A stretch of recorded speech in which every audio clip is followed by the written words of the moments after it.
দায়িত্ব, কিন্তু মেয়েরা তাদের প্রাকৃতিকভাবেই অনেক সময় তাদের জন্য জামাতে যাওয়া কষ্ট হয়ে যায়।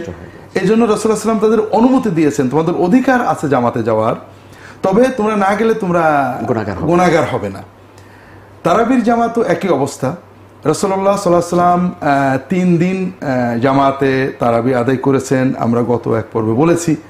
অর্থাৎ প্রথম রাত্রে ঈশার পর থেকে যে কিয়ামুল লাইল আমরা করি, রাসূলুল্লাহ সাল্লাল্লাহু আলাইহি ওয়াসাল্লাম এটা জামাতে করতেন না।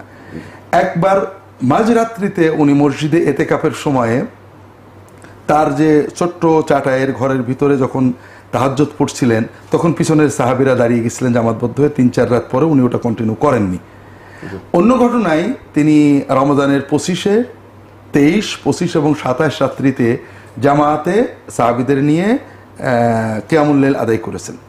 প্রথম রাত্রিতে প্রায় রাত 11টা পর্যন্ত, পরের রাত্রিতে রাত 12টা পর্যন্ত, পরের রাত্রিতে প্রায় 3টা পর্যন্ত, সাহারি পর্যন্ত। এই রাত্রিগুলোতে কিয়ামুল লাইলের সময় তিনি তার স্ত্রী এবং মেয়েদেরকে জামাতে আসতে বলেছেন, এরকম হাদিস শরীফে এসেছে।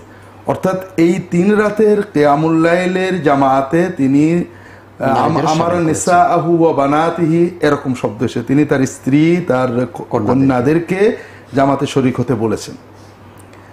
এরপরে আরেকটা ঘটনা আমরা আগে আলোচনা করেছি যে উবাই ইবনে কাব রাদিয়াল্লাহু তাআলা আনহু তার বাড়িতে কিয়ামুল লাইলের জামাত কায়েম করেন, এবং সেটা মেয়েদের জন্য মূলত। তো কাজেই মেয়েরা জামাতে কিয়ামুল লাইলে হাজির হবে পুরুষদের সাথেই। মেয়েদের যে জামাতে থাকার যে ব্যবস্থা, পৃথক কাতার, পৃথক এলাকায়, যাতে সালাতের গাম্ভীর্য ইবাদত হয়, কিন্তু নারী পুরুষ একত্রিত হয়ে মানসিক কোনো অধৈর্য বা অশান্তির ফিতনা তৈরি না হয় সে বিষয়ে এভাবে তারা তারাবির জামাতে রাসূলুল্লাহ সাল্লাল্লাহু আলাইহি ওয়াসাল্লামের সময় উপস্থিত হয়েছেন। এরপরে সাহাবীদের যুগে এসেও ওমর রাদিয়াল্লাহু তাআলা আনহু মেয়েদের জন্য ভিন্ন একজন ইমাম ঠিক করে দেন, তিনি তাদেরকে জামাতে কিয়ামুল লাইল পড়াতেন। পরবর্তীতে আলী রাদিয়াল্লাহু তাআলা আনহুর সময়ে পুরুষদের মূল জামাতেই পিছনে মেয়েদের জামাতে কিয়ামুল লাইল পড়ার ব্যবস্থা করা হয়। এই জন্য ইসলামের মূল নির্দেশনা হলো মেয়েরা সমাজের অন্য সকল বিষয়ের মতোই সালাতের জামাতও পুরুষদের সাথেই থাকবেন। এমন নয় যে তারা সেগ্রিগেটেড ভিন্ন হবেন। আমাকে অনেক সময় প্রশ্ন করে যে মেয়েরা আলাদা ঈদের নামাজ করবে, মেয়েরা আলাদা তারাবির জামাত করবে। এটা কিন্তু ইসলামের সুন্নাহ না।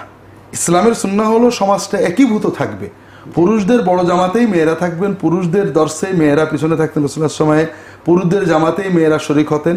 এজন্য সবচেয়ে উত্তম হলো যদি সম্ভব হয় মেয়েরা বড় জামাতেই মসজিদে অথবা বাসায় যে জামাতগুলো আমরা করি ছেলেদের সাথে ভিন্ন